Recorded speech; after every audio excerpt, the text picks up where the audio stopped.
Hechos capítulo 8, versos del 4 al 13.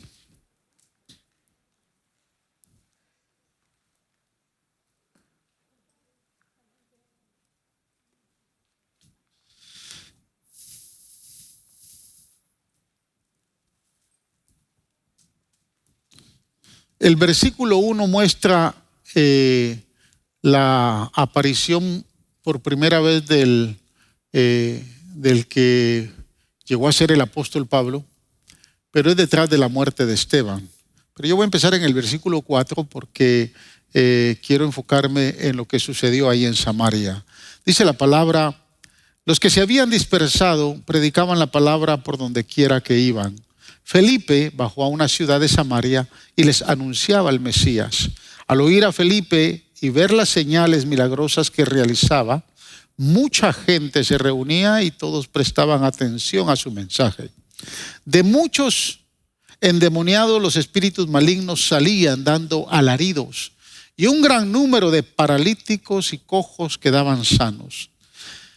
Y aquella ciudad se llenó de alegría. Ya desde antes había en esa ciudad un hombre llamado Simón, que jactándose de ser un gran personaje, practicaba la hechicería y asombraba a la gente de Samaria. Todos, desde el más pequeño hasta el más grande, le prestaban atención y exclamaban: este hombre es al que llaman el gran poder de Dios. Lo seguían porque por mucho tiempo los había tenido deslumbrados, es decir, engañados con sus artes mágicas. Pero cuando creyeron a Felipe, que les anunciaba las buenas nuevas del reino de Dios y el nombre de Jesucristo, tanto hombres como mujeres se bautizaron. Simón mismo creyó. Después de bautizarse, seguía a Felipe por todas partes, asombrado de los grandes milagros y señales que veía. Gracias, Jesús, por tu poderosa palabra que hoy nos va a ministrar, nos va a hablar, nos va a enseñar, Señor, y sobre todo nos va a marcar tu voluntad. Que esta palabra, Señor, produzca fruto en abundancia en cada corazón y que todos podamos someternos, Señor, a lo que tu palabra nos quiere enseñar. Háblanos en esta hora, porque, Señor, nuestros oídos y nuestros corazones están prestos para recibir tu palabra, amado Salvador. A ti te damos todo honor, toda gloria y toda alabanza por permitirnos compartir y recibir tu palabra. En el nombre de Jesús. Amén. Puede sentarse, amado hermano. Tras la muerte de Esteban, como lo vimos hace 2 semanas atrás, dice la palabra que se desató una tremenda persecución en la iglesia primitiva. Y quien causaba grandes estragos en ese tiempo, entrando de casa en casa, arrastrando a hombres y mujeres y metiéndolos en la cárcel, era el que posteriormente conocemos como el apóstol Pablo. Era Saulo de Tarso. Amén. El capítulo 8 relata la predicación del evangelio de Felipe en Samaria en 2 eventos. El primer evento es la proliferación del evangelio en Samaria. Y el segundo evento es un evento que predicó mi hijo Benjamin hace unas semanas atrás acerca de la experiencia donde el Espíritu mueve a Felipe a Gaza y tiene un encuentro con un eunuco, un etíope, que va de regreso después de la celebración de la fiesta en Jerusalén y conoce a Cristo como Salvador. Amén. Pero yo me quiero concentrar en los acontecimientos que se dieron en Samaria. Y cómo la presencia empezó a obrar en la vida de Felipe en ese lugar. Cuando en el Nuevo Testamento escuchamos o leemos Samaria, rápidamente viene a nuestra mente la experiencia que tuvo Cristo con la mujer samaritana en el capítulo 4 de Juan. Creo que cada uno de nosotros lo conocemos, ese evento, y lo hemos predicado. Y es ahí en Samaria, no sabemos si realmente fue en Sicar, donde Jesús se confrontó con la mujer samaritana, o tal vez en Siquem o en alguna otra ciudad. Lo cierto es que Felipe baja a Samaria, y cuando dice baja, Samaria realmente está al norte. Lo que está diciendo la Escritura es que el Espíritu lo mueve a Samaria. Entonces escuche los versos del 6 al 8. Al oír a Felipe y ver las señales milagrosas que realizaba, mucha gente se reunía y todos prestaban atención a su mensaje. De muchos endemoniados los espíritus malignos salían dando alaridos, y un gran número de paralíticos y cojos quedaban sanos, y aquella ciudad se llenó de alegría. Me llama la atención el verso 8, y ahorita lo voy a repetir más adelante porque especifica que la ciudad se llenó de alegría. Y si se llenó de alegría era porque no estaban alegres. ¿Usted cree? Si llegó la alegría es porque lo que había era tristeza. Lo que había era apariencia de alguien que estaba trayendo algo que no era la presencia de Dios. Pero la presencia de Dios trajo alegría a esa ciudad. Amén. Yo no sé si la presencia de Dios le ha traído alegría a usted. Si le ha traído alegría a su casa. Si le ha traído alegría a su familia. Si le ha traído alegría al seno de su hogar. Yo no sé si la presencia realmente ya ha llegado a su casa donde usted se sienta contento. En vez de estar peleando con la esposa, usted se siente contento porque la presencia de Dios está ahí. Parece que no muchos sienten alegría porque la presencia de Dios está con ustedes. La predicación del Evangelio en Samaria se dio acompañada de una poderosa manifestación del Espíritu Santo. Dice que se dio por medio de prodigios, señales, liberaciones de espíritus inmundos y grandes sanidades. O sea, fue una campaña espectacular.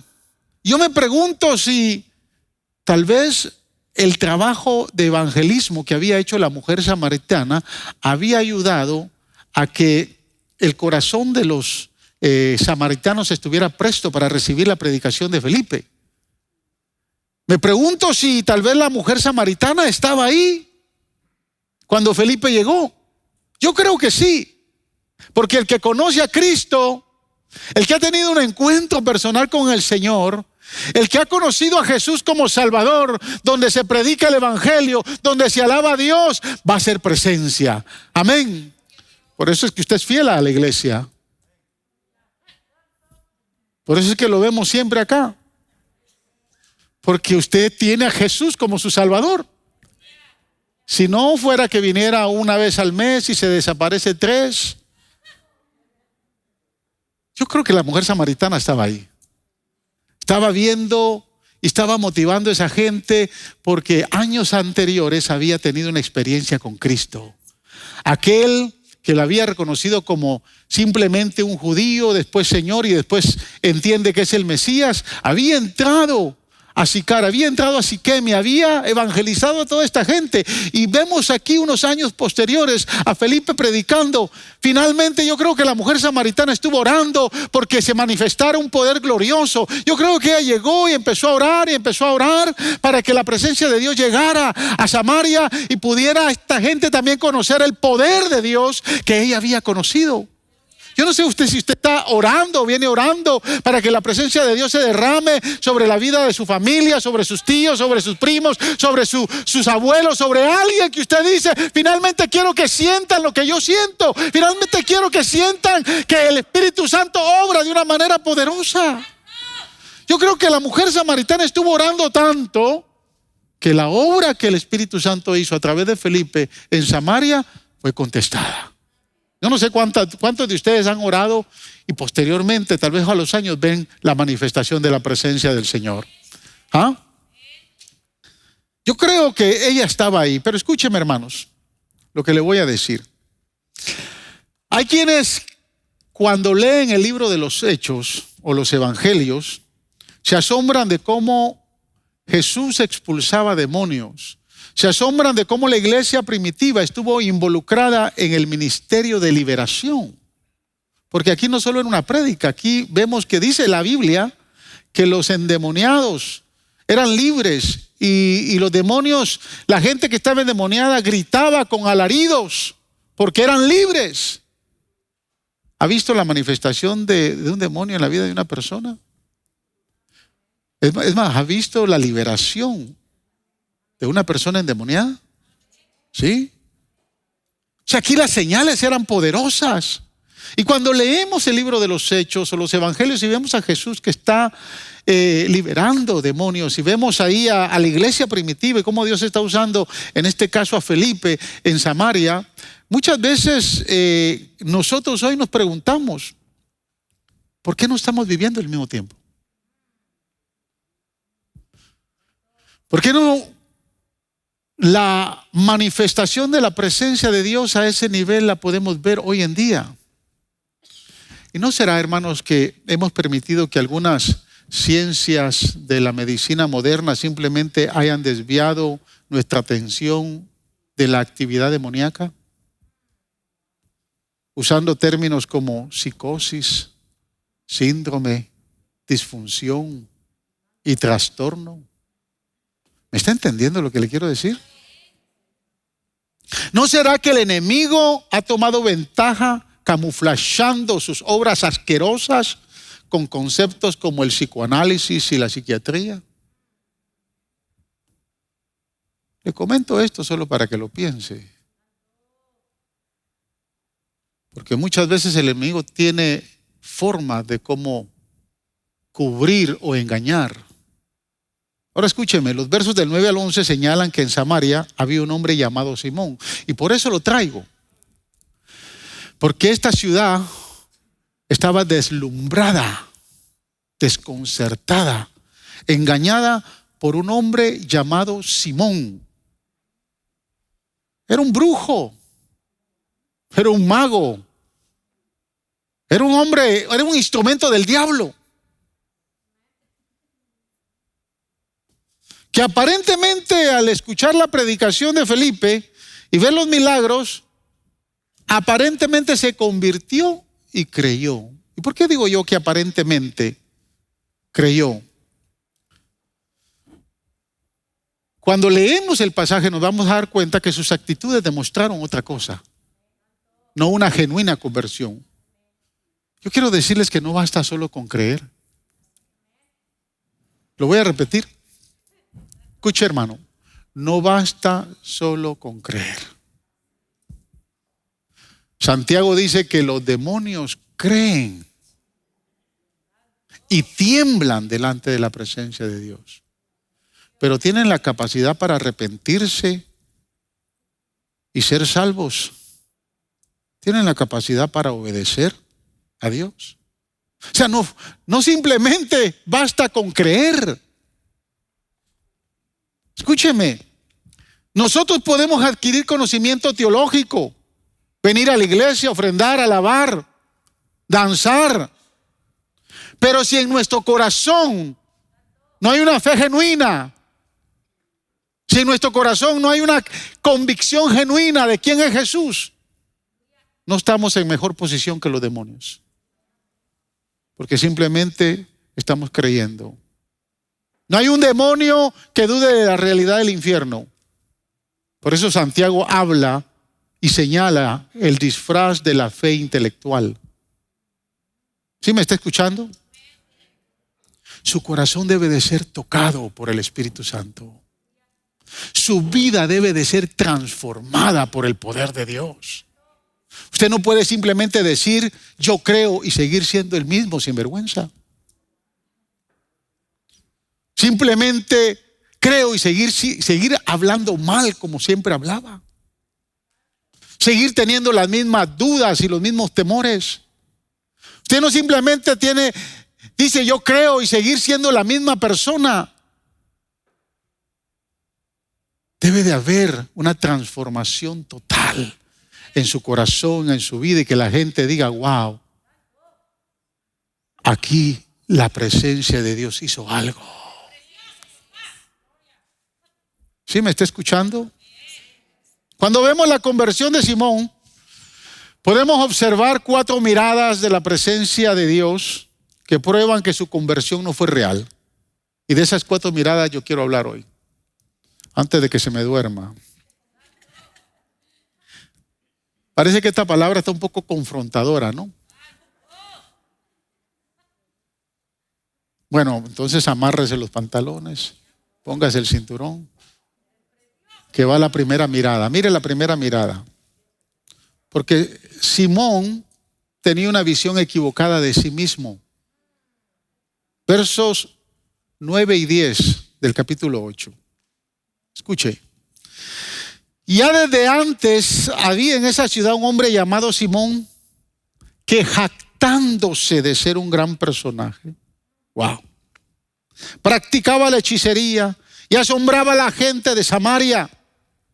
Todos, desde el más pequeño hasta el más grande, le prestaban atención y exclamaban: este hombre es al que llaman el gran poder de Dios. Hacerse pasar por alguien especial, importante y prepotente era la actitud de este Simón. Ahí dice, tenía por costumbre jactarse de ser un gran personaje. Este yo creo que fue el que inauguró Hollywood.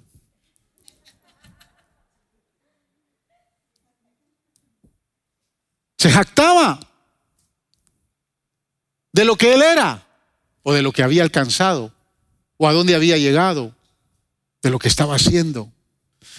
Y si bien es cierto, hermanos, el orgullo es una mala hierba para el corazón del ser humano, en el caso de Simón, ya no era una sola mala hierba. Ya era un árbol podrido que había destruido toda su identidad. Fíjese que su adulación venía de dos áreas o de dos fuentes. La Biblia señala ahí las dos fuentes de su adulación. Número uno, se jactaba a sí mismo, o sea, era una adulación personal.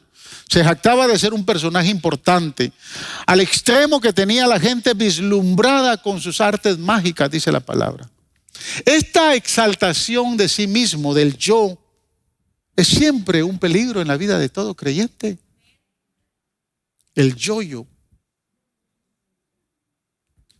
¿Sabe cuántas veces nosotros los seres humanos pronunciamos el yo en un día? Más de 3.500 veces. Y no nos damos cuenta. Pero es la identidad misma del yo que habla Isaías 14 acerca de Lucifer. Isaías 14 del 11 al 14 precisamente señala los 4 yo de Lucifer.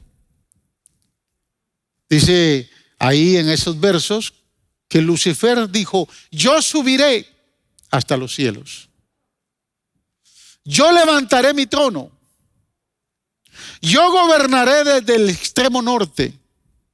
Y finalmente dice: yo seré semejante al Altísimo. Los 4 yo de Lucifer se han internalizado mucho en la vida del ser humano. Es probable, hermanos, que si no tenemos hambre y sed de la presencia de Dios, tal vez porque es que estamos llenos del yo. Estamos llenos de nosotros mismos. Y muchas veces ese yo, hermanos, nos traiciona. Porque los yo de Satanás muchas veces se convierten en la personalidad del ser humano que se distingue desde varios puntos. Por ejemplo, existen también 4 yos.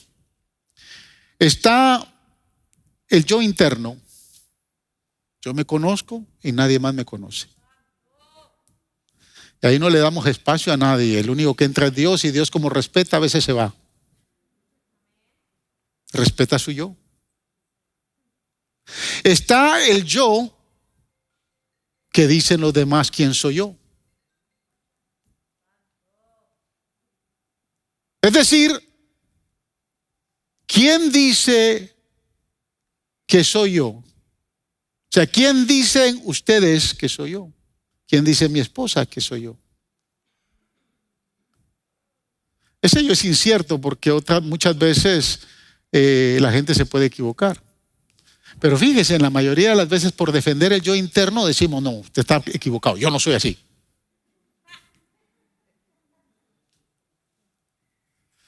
Porque hay un modelo mental que trabaja en usted que le ha dicho desde hace mucho tiempo que usted es el yo tal. Pero sus reacciones, sus actitudes dicen todo lo contrario, muestran todo lo contrario. Entonces la gente tiene un yo de usted.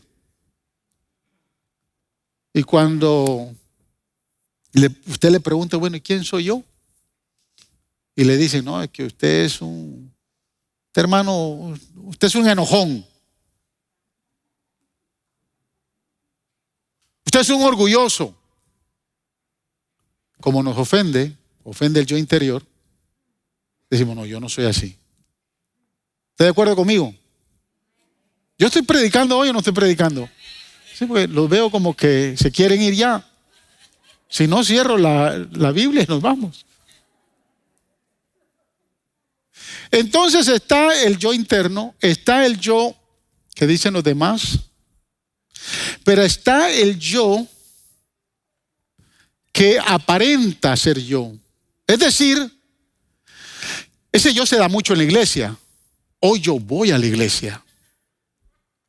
Y como tengo que ir a la iglesia, tengo que ir con mi traje. Y el yo de la iglesia no habla como el yo que habla en casa. No grita como el yo que grita en casa. Ese es el yo de apariencias.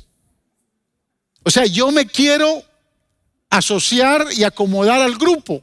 Y como ahí están los santos, yo quiero ser santo. Pero falta un yo,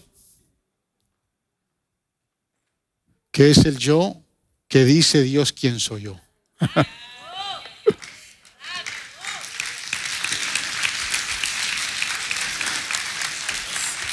Y ese yo es el que nos debe de preocupar a todos.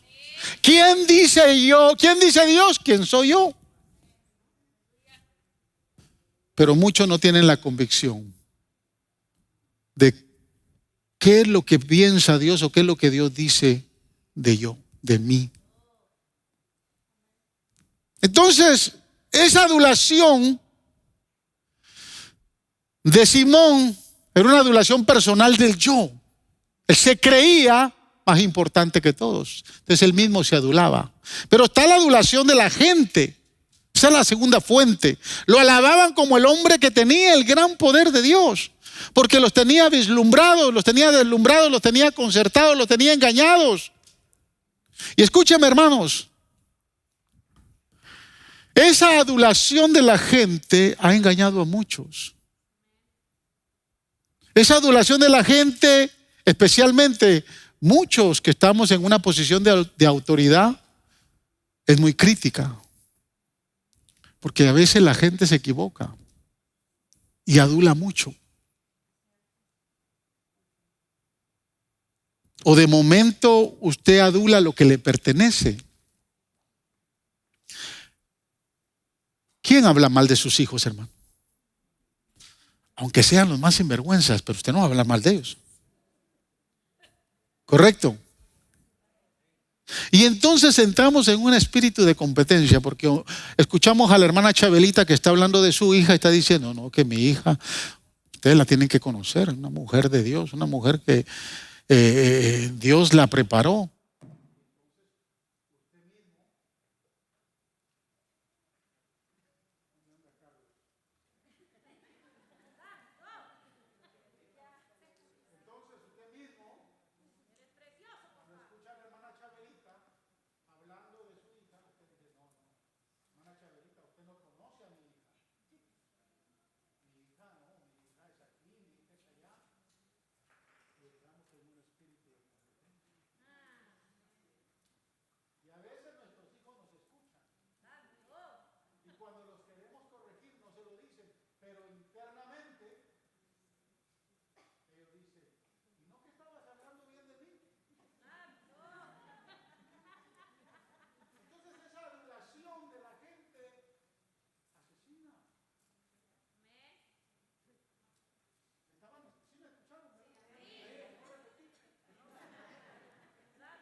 Gloria al Señor.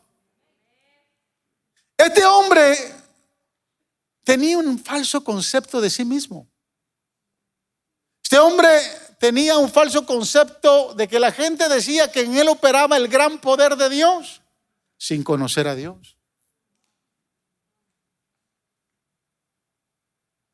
Y yo puedo pensar que este hombre, la gente empezó a decir que tenía que ver con el poder de Dios porque esta gente ya estaba evangelizada por la mujer samaritana. Si no, lea el capítulo 4 de Juan.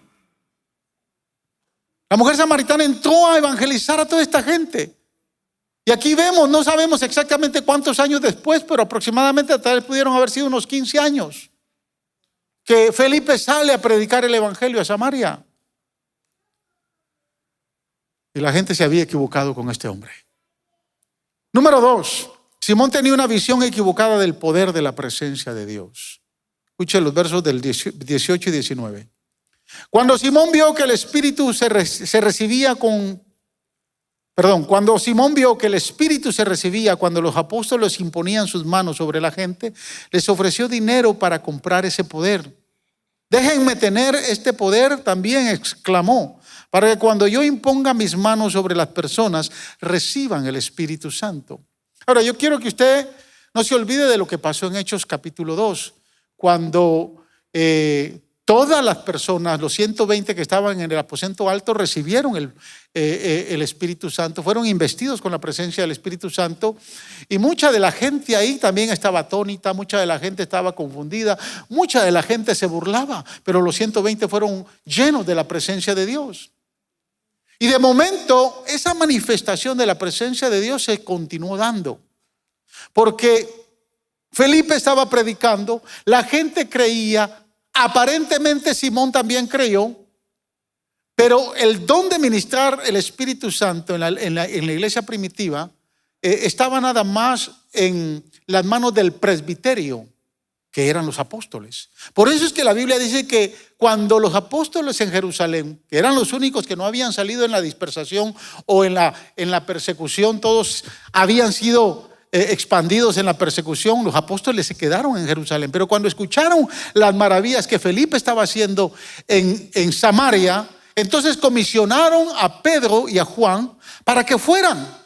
Y cuando llegó Pedro y Juan a Samaria, se dieron cuenta que las personas solo habían creído en Jesús y todavía no habían sido investidas por el poder del Espíritu Santo. Y empezaron a imponer manos. Y cuando empezaron a imponer manos, cosas maravillosas estaban pasando. La Biblia no lo dice, pero yo lo único que me puedo poner a pensar era que lo que se estaba dando era lo mismo que se estaba dando en Hechos capítulo 2. ¿Sí me entiende? O sea, había una manifestación poderosa, la gente empezaba a hablar en otras lenguas y los dones caían sobre las personas. Entonces Simón ve lo que está haciendo Dios con Pedro y Juan y les hace la propuesta, les ofrece dinero para comprar ese poder. ¡Wow!, dijo Simón. Y le dijo a Pedro, ese truco me lo tienes que enseñar. Está buenísimo. ¿Cuánto quieres por él? Simón quería comprar el don del Espíritu Santo. Pero escúcheme, no para cambiar su carácter, sino para cumplir su propia ambición. La ambición muchas veces, hermano, nos lleva a obtener o a querer obtener lo que nos va a dañar. Por eso es que a veces Dios no nos da lo que le pedimos. Como le pasó al hijo pródigo, ¿se recuerda?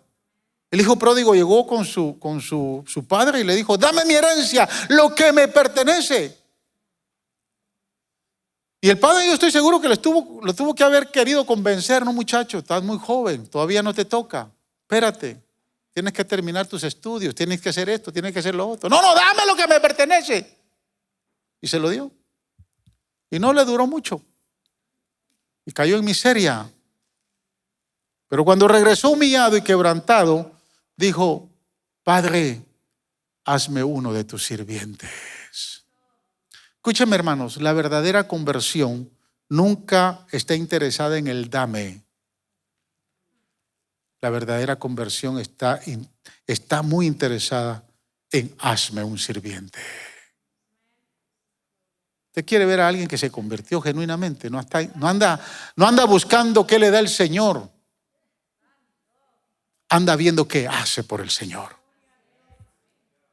No anda buscando qué le quita a Dios, sino anda buscando qué le puede dar al Señor.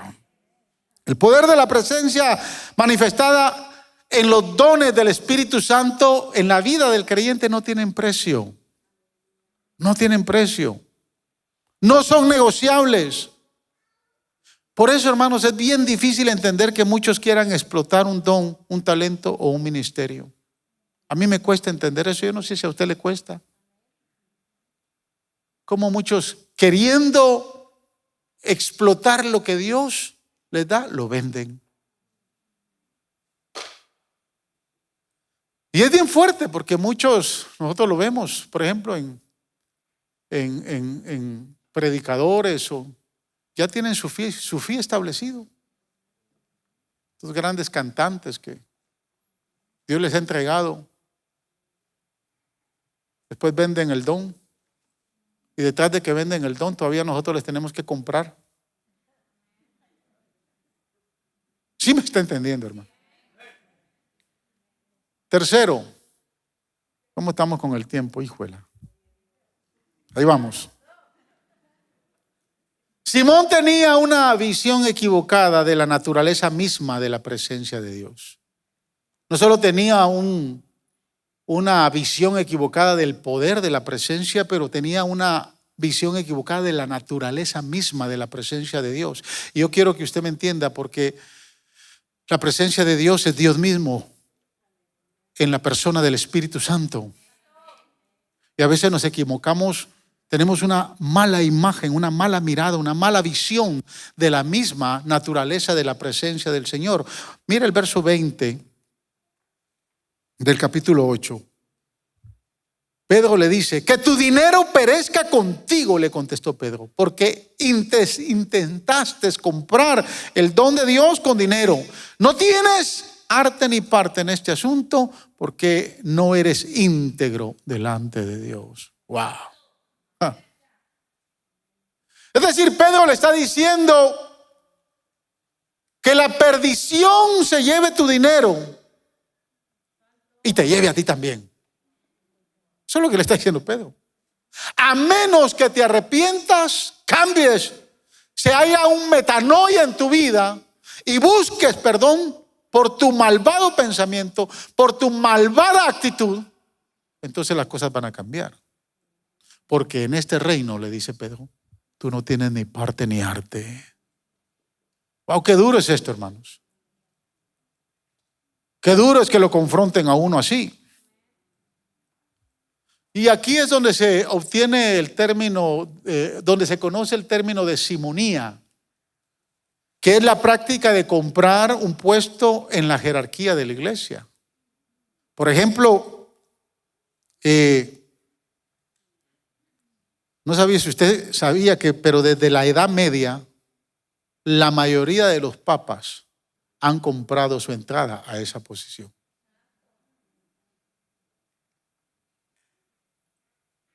Yo sé que me están escuchando por internet, pero es la verdad. Una visión equivocada de la presencia de Dios. El poder de la presencia manifestada en los dones no tiene precio. No nos podemos equivocar. El don del Espíritu Santo es un don y los dones de Dios son irrevocables. No son negociables. Por eso me es difícil entender, hermanos, muchos que quieran explotar una posición, un ministerio o lo quieran vender. Ahora escúcheme lo que le voy a decir, porque esto va aún mucho más allá. Y esto sí tiene que ver con nosotros, porque quebranta nuestra mentalidad. Existe hoy en día, hermanos, esa mentalidad simeonista en la vida de la iglesia. Porque aunque usted no tenga, escúchame bien, aunque usted no tenga un don, una posición, un ministerio para poder negociar, muchas veces usted piensa inconscientemente que se puede comprar el don de Dios a través de una vida íntegra, una vida de piedad, de ayuno o de servicio. No sé si me está escuchando o me está entendiendo, mejor dicho. Hay quienes, por comprar el favor de Dios o querer estar bien con Dios, lo hacen a través del servicio. Hay quienes, por querer estar bien con Dios, dan. Hay quienes, por inconscientemente sentirse perdonados, ayunan, oran, vigilan, alaban.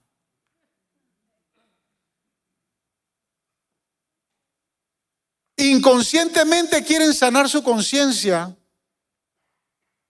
queriendo hacer cosas. Y no es lo que usted, hermanos, escúcheme bien, deje de ser. No es lo que usted es o deje de ser. No es lo que usted diga o deje de decir. No es lo que usted haga o deje de hacer. El Espíritu Santo es un don, no tiene precio. Basta solo con pedírselo al Padre Celestial. Simplemente pídale el don del Espíritu Santo.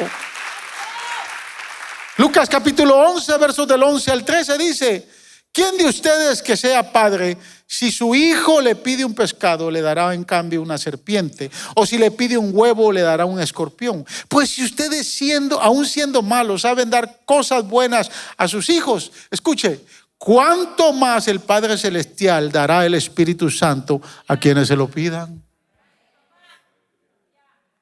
No compre un don, no compre la presencia del Espíritu Santo, porque tal vez tenga que orar 2 horas diarias o ayunar una vez por semana, porque entonces usted se está equivocando de la gracia de Dios. Hay gente que piensa, y mire, yo he visto muchos pastores que se equivocan pensando que la iglesia va a crecer porque tienen que ayunar continuamente. Si usted va a ayunar, es porque usted necesita estar en quebrantamiento y en humillación para Dios. Porque su quebrantamiento y humillación va a glorificar al Dios eterno.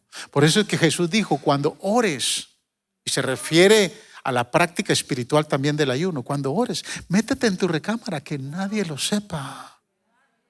Pero hazlo porque te quieres humillar y quebrantar delante de la presencia de Dios, no porque pienses que vas a ganar un favor. Usted no puede orar y después de orar esperar ser recompensado. Por eso no es ni bueno que nosotros castiguemos a nuestros hijos con las cosas espirituales. De momento se portó mal, váyase a orar. No use la oración para castigar a sus hijos. La oración es una práctica de devoción, de quebrantamiento, de humillación, y lo hacemos porque lo necesitamos. Yo no oro. Escúcheme, yo no oro lo que yo oro para que la iglesia siga creciendo. La iglesia crece porque la gracia de Dios está acá. La iglesia crece porque Dios es fiel a su palabra. La iglesia crece porque es su iglesia y no es mi iglesia. Definitivamente yo tengo que orar, pero lo hago porque me gusta quebrantarme, me gusta humillarme delante de la presencia del Señor. No ore porque su negocio, escúcheme, no piense que por orar su negocio se va a incrementar más, no. Porque si no voy a hacer un seminario de oración para empresarios. Está bueno eso, ¿verdad? ¿Cómo enseñarle a través de la oración para que su negocio crezca? $500 de entrada. Es una práctica barata, pero hay gente de afuera que lo está haciendo porque quieren comprar el don del Espíritu Santo, y el Espíritu Santo es Dios mismo. No lo podemos comprar. Él quiere manifestarse en la vida de su iglesia. Él quiere manifestarse en usted. Cuarto y último, gloria a Dios. Simón tenía una visión equivocada del arrepentimiento. Escucha el verso 24, 22 al 24. Por eso, arrepiéntete de tu maldad, le dice Pedro, y ruega al Señor, tal vez te perdone el haber tenido esa mala intención. Wow. Veo que vas camino a la amargura. Las malas intenciones llevan a la gente a la amargura. Pedro le dice, veo que vas camino a la amargura y a la esclavitud del pecado. Mira el verso 24. Rueguen al Señor por mí, respondió Simón, para que no me suceda nada de lo que han dicho. Este es un sinvergüenza. Ahora fíjese, Felipe no tenía la autoridad y el discernimiento que tenía Pedro. Posiblemente Felipe no se había dado cuenta, porque andaba con él. O él andaba con Felipe. Pero el discernimiento y la autoridad apostólica se manifiesta acá. Y esto es muy importante. Esto es bien, bien importante. Ahora fíjese, la reprensión de Pedro es fuerte, fue severa. Él le dice, arrepiéntete de tu maldad. Puedo ver que está lleno de envidia, de amargura, de ambición. Todo esto te tiene cautivo por tu mala actitud.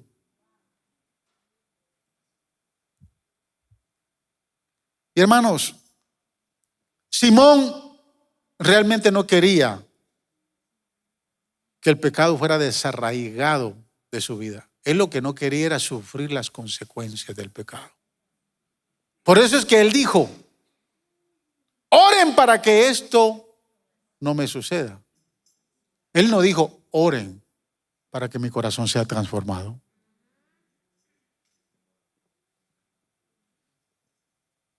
Oren para que todo lo que ustedes han dicho no me llegue a mí.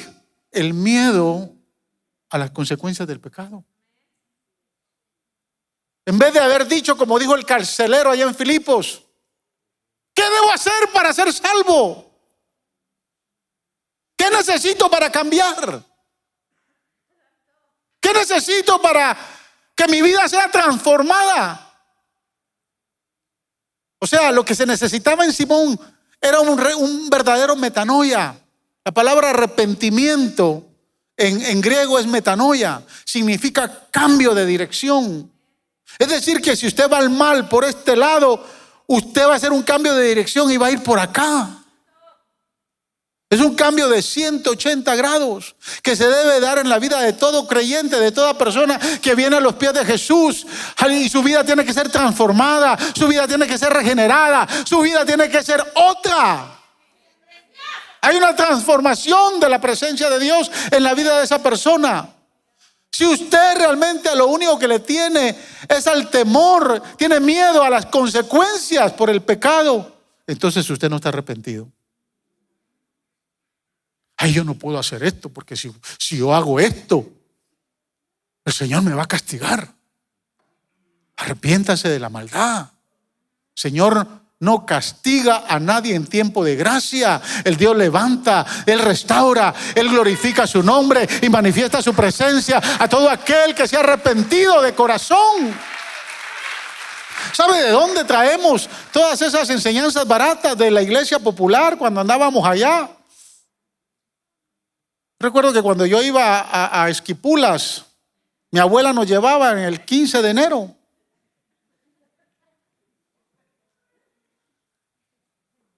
Porque allá en Esquipulas está el Cristo Negro. Y a abuela le gustaba ir. Y yo iba de niño ahí a ver al Cristo Negro. Yo pensaba que era tal vez más negro que yo. A eso iba yo. Si realmente era una escultura del famoso escultor guatemalteco Quirio Cataño. Mire, me recuerdo yo lo que me enseñaron en primaria. Y veníamos casi llegando a Esquipulas cuando yo miraba que la gente iba de rodillas, hermanos. De rodillas. Y el templo que tienen ahí, la iglesia popular, que tiene un montón de gradas. Ya cuando la gente iba subiendo las gradas, iba con las rodillas ensangrentadas a pagar por su perdón.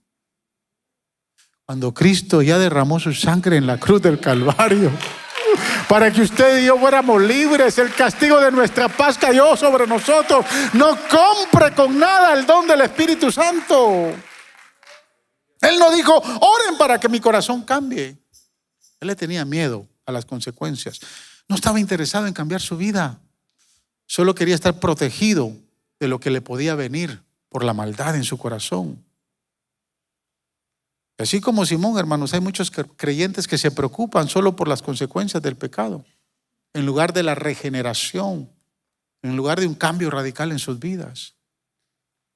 Mire, a veces le tenemos más miedo a Dios por lo que pensamos que puede hacernos por pecar, que realmente experimentar un verdadero arrepentimiento. Con esto termino. ¿Qué le pasó a Simón? La Biblia no dice qué le pasó. La tradición enseña que se volvió loco. Se enterró vivo. Pero antes de introducir la ciencia del gnosticismo en la iglesia primitiva, que es la ciencia que confirma o afirma que siendo la materia mala y el espíritu bueno, no pueden compaginar. Dios no pudo haber creado el mundo a partir de la materia porque es mala. Eso es lo que enseña el gnosticismo. Es más, el gnosticismo enseña que tampoco Jesús se hizo hombre porque es materia, ni que murió por nuestros pecados. Esa práctica del gnosticismo la introdujo Simón antes de volverse loco y de enterrarse vivo. Es más, Juan, el apóstol, escribió su primera epístola para contrarrestar todas las enseñanzas del gnosticismo en la iglesia primitiva. Interesante, léase la primera epístola del apóstol Juan. Pero ¿qué le pasó a Felipe? La Biblia nos enseña cosas lindas de Felipe. Felipe, como diácono, al igual que Esteban, empezó sirviendo mesas. Era uno de los 7. Empezó sirviendo mesas. En Samaria se convirtió en el gran evangelista, como Esteban, lleno del poder de Dios. Milagros y prodigios se hacían en la vida de él. La gente empezó a creer. Era un tremendo evangelista en Samaria. Y luego lo sacan de la arena pública y el Espíritu Santo lo lleva a hacer un evangelismo personal. Cuando baja a Gaza y se confronta con el etíope, que era un oficial de la reina de Etíope. Finalmente lo vemos en Cesarea. Lo encontramos criando una familia de 4 hijas que se convirtieron en profetisas. Pablo habla de Felipe, allá en Hechos capítulo 21, verso 9. Mire lo que dice Pablo de Felipe.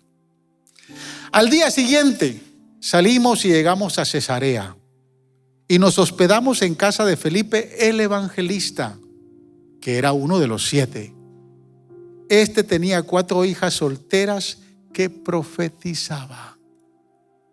¿Cómo Felipe no pudo vivir en este tiempo? 4 hijas solteras, yo 3 solteros tengo y no hay forma.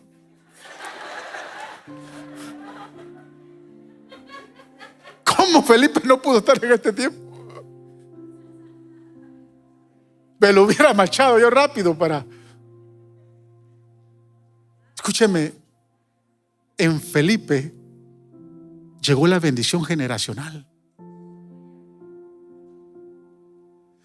Contento servía mesas. Con gozo y poder del Espíritu Santo predicaba en Samaria. Con ese mismo gozo hizo que el etíope eunuco se convirtiera. Pero al mismo tiempo estaba creando 4 hijas. Mire, yo no tengo hijas, hermanos, pero he visto hermanos que están criando hijas hoy. ¡Ja! Pobrecitos. Estoy orando por ellos.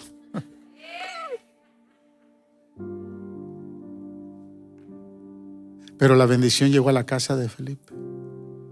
4 hijas, y las 4 muchachas eran profetisas. La bendición, la promesa, la unción y la manifestación de la presencia de Dios fluyó en su hogar, fluyó en la vida de su familia. Estas 4 muchachas eran profetisas. Donde quiera que estuviera Felipe, fluía en el ministerio.